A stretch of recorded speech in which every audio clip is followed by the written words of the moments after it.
Já estamos gravando para o segundo momento, compartilhando, e vamos para deixar o chat aqui. Então, beleza, terminamos essas espécies de coisa julgada. Ótimo. E aí, com isso, a gente entende essa primeira parte do processo de conhecimento, que só relembrando é aquele processo por meio do qual se torna conhecida uma certeza, ou eu posso pensar que é aquilo que vai dar conhecimento para o juiz do que está acontecendo, porque no processo de conhecimento eu não tenho certeza alguma. Durante o processo de conhecimento que essa certeza vai ser formada, vai ser produzida, né? Eu tenho alegações contrapostas e eu tenho um magistrado que vai bater o martelo para um lado ou para outro, mas eu preciso, o meu objetivo em uma ação de conhecimento é a sentença. E aí, do outro lado, eu tenho o chamado processo de execução.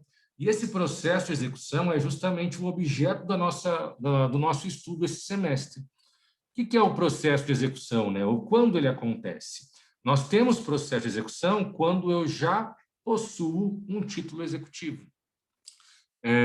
Então, o que acontece aqui? Na execução, existe uma certeza, vamos anotar isso.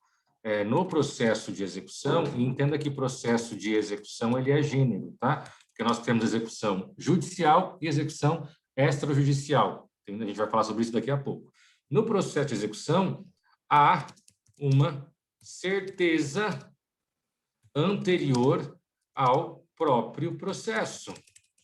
Então, aqui no processo executivo, nós já temos uma convicção. E aí, normalmente, essa convicção é o título executivo, que a gente vai chamar, a coisa julgada, enfim. É isso que vai representar uma certeza, né?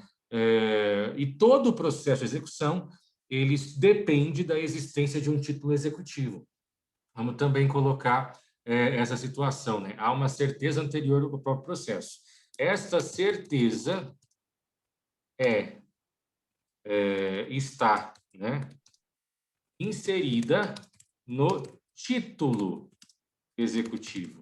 Então, o título executivo é um documento, né? Então, o título executivo é um documento que representa a certeza usada no processo de execução. Certo? Bom, então coloquei aqui, é uma certeza, essa certeza é inserida no título executivo, e também faltou colocar aqui, só existe processo de execução se houver título executivo. Vale. Não é possível uma demanda executiva sem título executivo. Tá? Então, é obrigatório a existência de um título executivo para a formação de um processo de execução, tá bom? Aqui eu coloquei um quadro que foi retirado da internet. Tem algumas coisinhas que a gente precisa aperfeiçoar, aprofundar, mas dá para ser utilizado.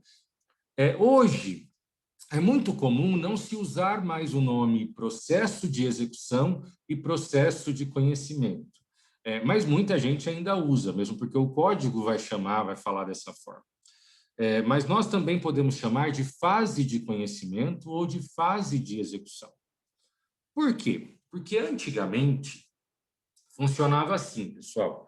A pessoa ingressava com uma ação de conhecimento, por exemplo, uma cobrança, por conta de uma dívida de notinha. Em cidade pequena isso é muito comum, né? Você ir comprar uma notinha e tudo mais. E aí, o que acontecia? Ao longo, né, dessa circunstância, dessa situação da compra de notinha, tinha lá o processo, a pessoa não pagou, o juiz condenou o réu a pagar, o devedor a pagar. Lindo. O que acontecia antigamente? Esse processo de cobrança ele era arquivado, ele morria, aí o credor, o autor da ação de cobrança, ele pegava a sentença do processo de conhecimento, a sentença da ação de cobrança, e abria uma nova ação. Agora, uma ação de execução por título judicial. Ele tinha que pagar a custa de novo, tinha um novo número, funcionava assim. Então, havia autonomia procedimental entre conhecimento e execução. Cada uma era uma coisa, um processo diferente. Isso acabou em 2007. Então, já faz aí um tempo que nós vamos chamar o processo de processo sincrético, né? Hoje, vou anotar aqui, temos um processo sincrético. E o que significa isso? Ao encerrar a fase de conhecimento, a demanda será convertida em execução. Tudo no mesmo processo. Então, hoje, eu não preciso mais ingressar com ação de execução, depois que eu tenho uma sentença, né? Se for execução extrajudicial para executar um cheque, aí é diferente, já vai começar como execução. Mas se é uma situação em que eu vou ter que cobrar uma sentença, uma decisão transitada em julgado, eu faço tudo no mesmo processo. E aí, nesses casos, a gente chama de fase de conhecimento, que é a primeira fase, e a fase de execução, que é a fase posterior ao trânsito em julgado. Tá? Então, aqui, né, nessa representação aqui, o que a gente tem? Fase de conhecimento. A lide não se encontra resolvida. Estou tendo discussão. O juiz, ao prolatar a sentença, põe fim ao conflito. Não é por fim ao processo, mas ele resolve o conflito. O que eu falo que a gente tem que tomar alguns cuidados? Eu posso ter uma solução ao conflito que não é dada pelo juiz. Esse processo, a sentença pode ser objeto de recurso e quem resolve isso aí pode ser o desembargador, por um acórdão ou por uma decisão monocrática, enfim. Então, nem sempre essa finalização do conflito será pelo juiz, porque esse processo pode ir para o Tribunal de Justiça, pode ir para o STJ, e aí eu não tenho mais a figura do juiz. Mas a ideia por detrás dessa frase está absolutamente correta, né? O processo faz isso. Ele coloca sobre um terceiro, que é o julgador, a responsabilidade de resolver o conflito dos outros, de resolver o quebra-pau dos outros, porque os outros não estão conseguindo se resolver, né? Então, esse é um ponto. Quando a gente pensa na fase de execução, a lide já se encontra resolvida, porque eu já tenho uma certeza, eu já tenho uma convicção construída. E o objetivo que eu tenho na execução é colocar as mãos naquilo que me foi garantido pelo título. O título executivo, ele me garante alguma coisa, um valor, um bem, alguma coisa ele me garante. E o processo de execução serve para eu colocar as mãos nessa coisa que ele me garante, sabe? Aqui nós temos a fase da efetividade. É nesse momento que eu vou transformar aquela decisão judicial em dinheiro na minha conta. Pelo menos a gente quer que isso aconteça, né?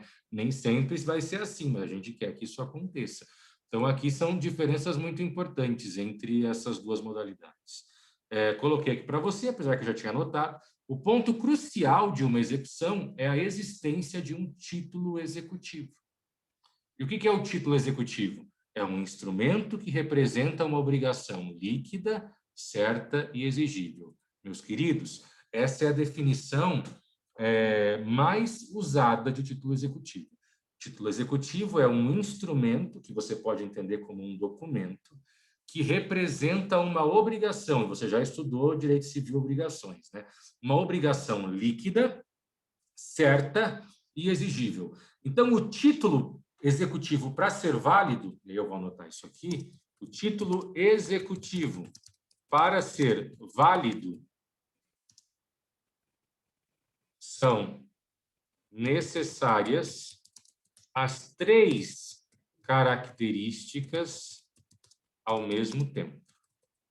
Então, só é título executivo um instrumento que representa uma obrigação líquida e certa e exigível. Se o título for líquido, certo, mas não exigível, não é título executivo. Se for líquido, exigível, mas não for certo, não é título executivo. Se for certo, exigível, mas ilíquido, também não é título executivo. Para ser título executivo, ele precisa preencher essas três características ao mesmo tempo. E o que significa ser líquido, certo e exigível? Liquidez, meus caros tchutchuquinhos, significa a mensuração financeira, ou seja, quando eu falo que a obrigação é líquida, é porque ela está quantificada monetariamente.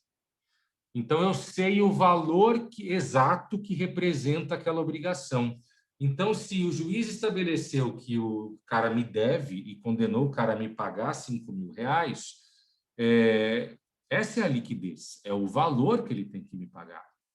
Mas, às vezes, o juiz coloca lá, condena o réu a pagar ao autor R$ 5.000, atualizados monetariamente desde o evento danoso. Imagina que eu sofri esse acidente há 4 anos. Então, R$ 5.000 não representa a minha liquidez ainda. Eu vou ter que pegar esse valor de R$ 5.000 e atualizar desde a época do acidente, com juros e correção monetária. O resultado dessa atualização será a minha liquidez. Tá? Então, sempre que eu falo em liquidez, eu estou falando em quantificação financeira. Estou falando de grana, estou falando de valor, falando de importância, tá? Cifrão. Quando eu falo em certeza, eu estou me referindo à natureza da obrigação. Ah, professor, isso é um pouco estranho. O que acontece? É que se eu penso em obrigação de pagar uma quantia, liquidez e certeza se confundem, não é mesmo? Porque, olha, pensa comigo aqui. O juiz condena a pagar 5.000. Essa é a liquidez da obrigação. Mas e a certeza? A certeza são os próprios R$ 5.000. Mas é que, na verdade, a certeza é o dinheiro. Qual que é a natureza dessa obrigação? É me pagar uma quantia em grana. Eu não quero um bem, eu quero grana, dinheiro. Isso é a certeza. Agora, vamos imaginar que o juiz tivesse reconhecido que eu tenho o direito de ter um carro que eu vendi de volta. Então, qual que é a liquidez? A liquidez é o valor do carro que eu tenho direito de ter de volta. E qual é a certeza? O carro. Então, aí está atrelado ao bem. A certeza é ao contrário, Felipe. A liquidez é a quantidade no sentido de quanto vale. Então, 1.000, 2.000, 3.000, 4.000, 5.000. E a certeza é a coisa, o bem, a natureza do bem. Então, vamos imaginar, Felipe, que você comprou uma chácara na beira do rio para passar finais de semana e o dono da chácara não quer te passar a escritura de jeito nenhum. Você está dando um trabalho lascado. Você ingressa com uma ação e o juiz reconhece que você, Felipe, tem direito de ter a chácara no seu nome. Como que eu sei que essa decisão é um título executivo válido? Porque ela é líquida, porque a chácara vale. Então, a liquidez está sempre atrelada a valor, a quantia, a grana. E qual é a certeza? A certeza é a própria coisa, é o próprio bem. Entendeu, Felipe? Ótimo. E falta o último, a exigibilidade. O que é exigibilidade? Aquela obrigação precisa estar exigível. E como que eu sei que uma obrigação ela é exigível? Quando ela não foi atingida pela prescrição ou pela decadência. Então, exigibilidade está atrelada à prescrição e decadência.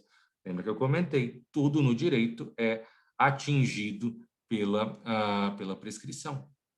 Tudo no direito é atingido pela prescrição. Chega um momento em que, se estiver prescrito, eu posso ter ali um título lindo. Mas não é mais exigível. Você estudou títulos de crédito, né? Estudou títulos de crédito em direito civil, empresarial, né? Salvo engano, empresarial.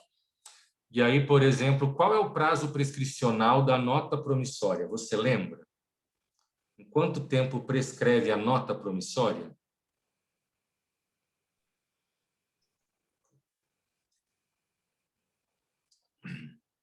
Não é não, Guilherme, André Guilherme.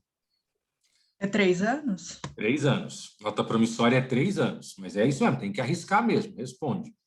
Nota promissória é 3 anos. Então, imagine que você emprestou um dinheiro para alguém e essa pessoa assinou uma promissória para você.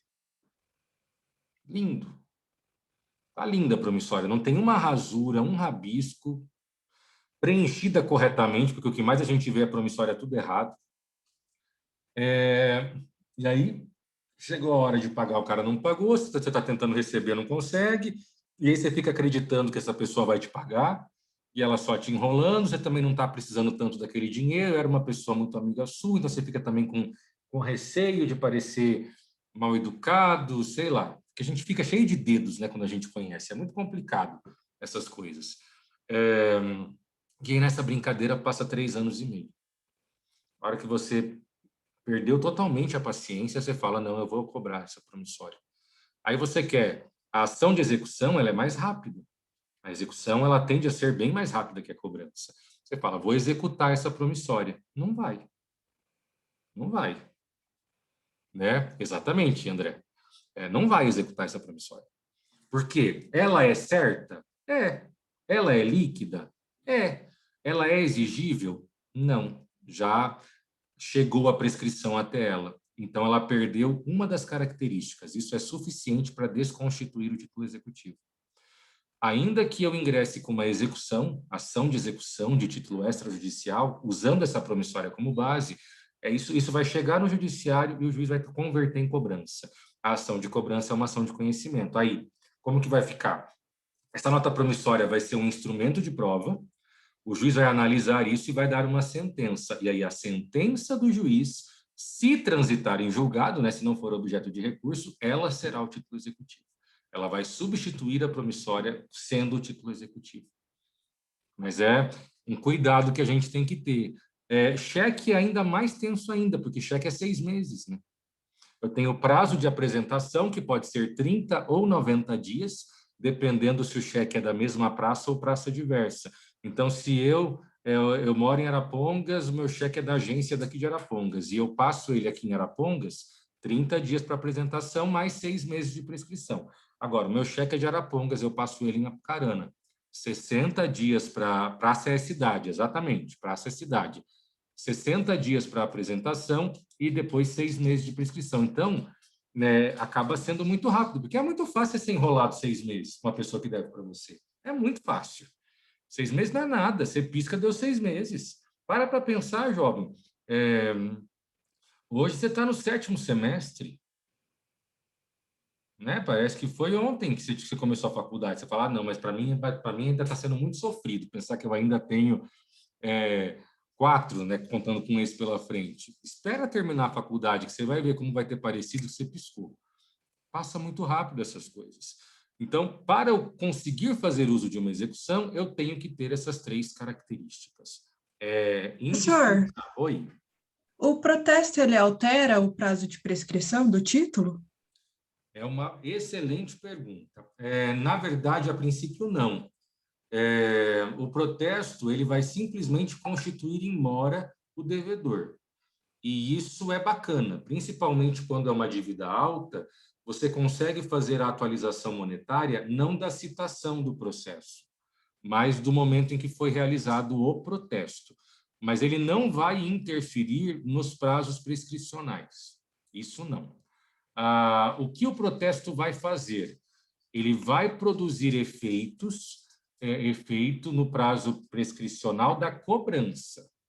Isso ele pode atingir, mas na execução, o prazo da execução ele não atinge. O prazo da execução, para ação de execução, ele é computado da emissão da cártula. Então, da emissão da cártula ou a partir do seu vencimento, se for uma nota promissória, por exemplo. Daí eu vou contar esses 3 anos a partir do vencimento. Cheque é ordem de pagamento à vista. Então, não importa que eu coloque lá embaixo no cheque uma outra data. A contagem do prazo prescricional da execução, ela se dá pelo prazo da assinatura. Então, se, por exemplo, você vai passar um cheque, ou você passar, você não, acredito que ninguém quer passar para dar os canos, né? Mas uma pessoa vai passar um cheque para você e você parcelou para ela em cheques e serão vários cheques. Então, o que você faz? Em vez dela assinar esses vários cheques com a data de hoje, do dia que ela te passou, ela vai assinando, colocando a data de quando ela quer que você deposite. Porque isso te protege, de alguma maneira você vai ganhando um tempo a mais.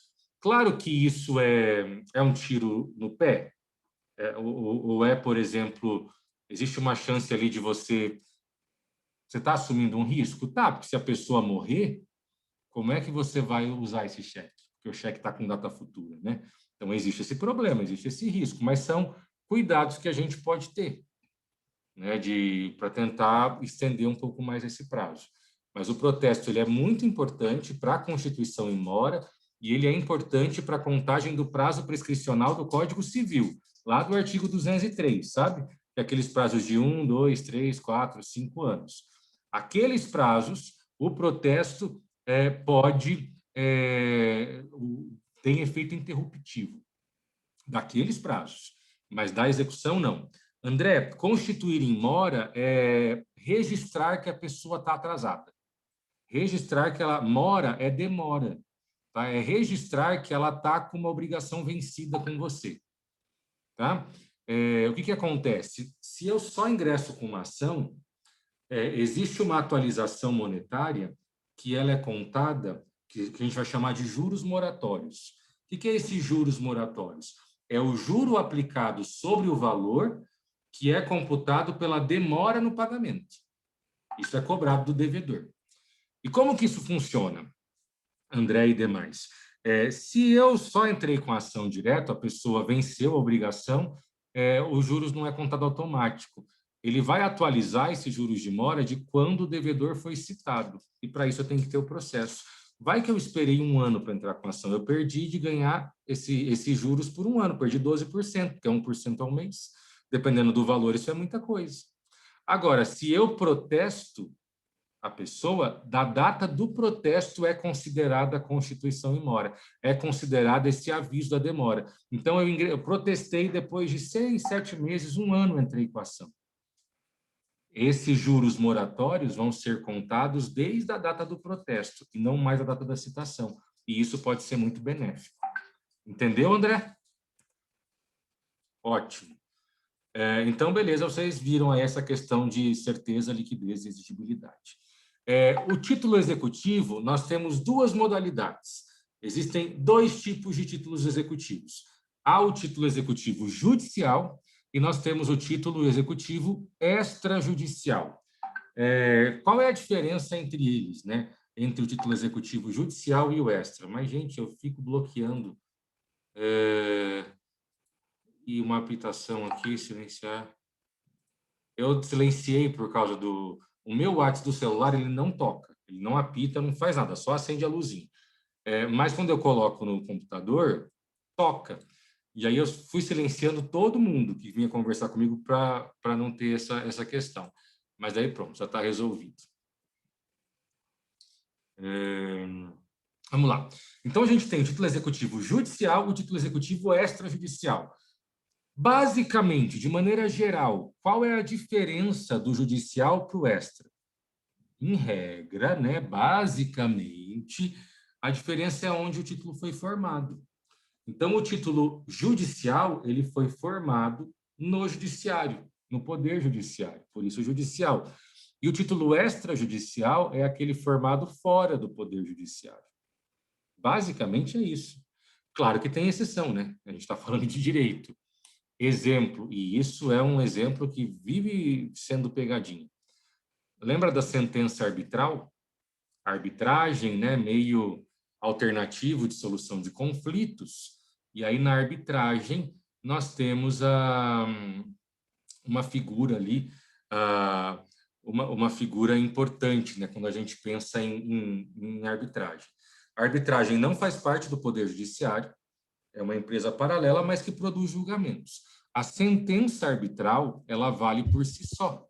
Ela não precisa ser homologada nem nada. Mas qual é o ponto que a gente tem que se lembrar, meus queridos? A sentença arbitral, por definição do CPC, lá no artigo 515, é título executivo judicial, mesmo sendo formada fora do Poder Judiciário. É a exceção à regra. Tirando a sentença arbitral, os demais títulos executivos judiciais são formados dentro do próprio Poder Judiciário. O extrajudicial, fora. E aí eu vou ter cheque, promissória, duplicata, letra de câmbio. Todos aqueles títulos de crédito que você estudou, contrato, são todos títulos executivos extrajudiciais. Tem uma pergunta aqui do Felipe. Como que funciona o título executivo judicial formado no processo de execução? Muito bacana também a sua pergunta, Felipe.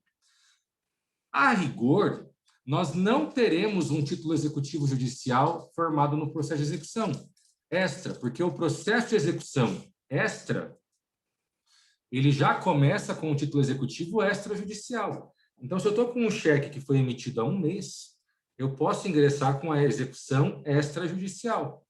Então, o próprio cheque válido, né, líquido certo e exigível, ele já representa o meu título executivo. E, via de regra, eu não terei uma formação de um título executivo em cima desse cheque, porque, normalmente, processo de execução não tem sentença. Porque eu não tenho nenhuma certeza para formar. A certeza já está no título, por isso que ele é rápido. Ou deveria ser mais rápido, para vocês entenderem a diferença, né? Vocês estudaram um procedimento comum no processo de conhecimento. Quais são as etapas? O autor ingressa com a ação, o réu ele é citado para comparecer em audiência, depois ele tem prazo para contestar, depois eu tenho a impugnação, contestação, saneamento, audiência de instrução, talvez alegação final e sentença. E isso se parar em primeiro grau, se não tiver recurso. Eu tenho tudo isso para acontecer até ter uma decisão. E aí, se o juiz julgar procedente e transitar em julgado, aí sim, aqui no final, ele vai intimar o réu para pagar. Esse é o processo de conhecimento. Como que é a execução extrajudicial, por exemplo? Eu ingresso com a petição inicial junto o título, junto o cheque, promissória, tudo lá. Petição inicial. O réu é citado para pagar imediatamente. Percebe? Então, tem um salto muito grande, né, na dinâmica disso. Qual é o problema? E aqui entra uma complexidade da sua pergunta, Felipe. Assim como em qualquer processo, o réu, no caso executado, tem direito de se defender. E ele se defende por uma peça chamada embargos à execução, se for execução extra, tá? E se for execução judicial, o outro nome é outro. A gente vai ver tudo isso, fique tranquilo. E ao apresentar a defesa, embargos à execução, é como se tivesse virado o processo de conhecimento. Aí eu vou ter uma sentença, porque o juiz vai julgar esses embargos, essa defesa. E aí eu vou ter uma sentença, um título executivo judicial formado sobre um título executivo extrajudicial. Mas, em regra, se não tiver essa defesa, eu não vou ter um título executivo judicial sobre um título executivo extra. Então, se for um processo, né, uma ação de execução extrajudicial, o que é válido é o título que foi juntado. Entendeu, Felipe?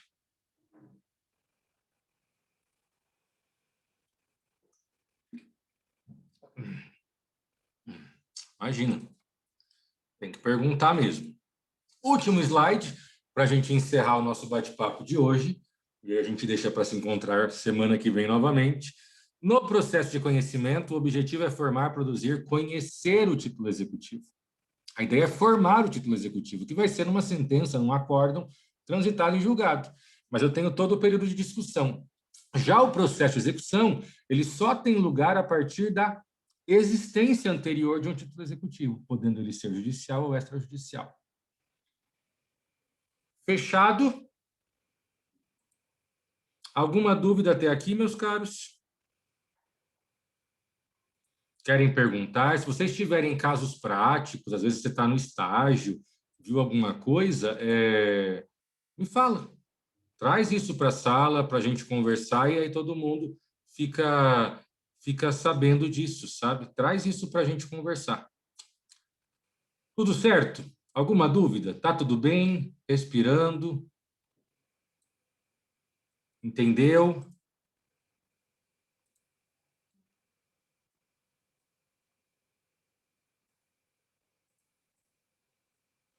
Então, meus queridos, excelente noite para vocês. Excelente final de semana. Se cuidem, tá bom? Nós nos vemos semana que vem. E aí, com essa situação, não sei se vocês viram o decreto novo do governador, tem uma fala ali de retorno presencial a partir de quarta-feira. Vamos ver como que a FAP vai se posicionar diante disso, ou se realmente vai se manter essa determinação do governador, ou se ele vai estender de novo, né? Mas tem aí uma possibilidade de voltarmos para os que colocaram o nome no presencial na quarta-feira. No nosso caso, quinta e sexta daí já, né? Mas beleza. Tudo de bom. Fiquem com Deus, se cuidem, até mais, beijos e abraços. Tchau, tchau. Falou.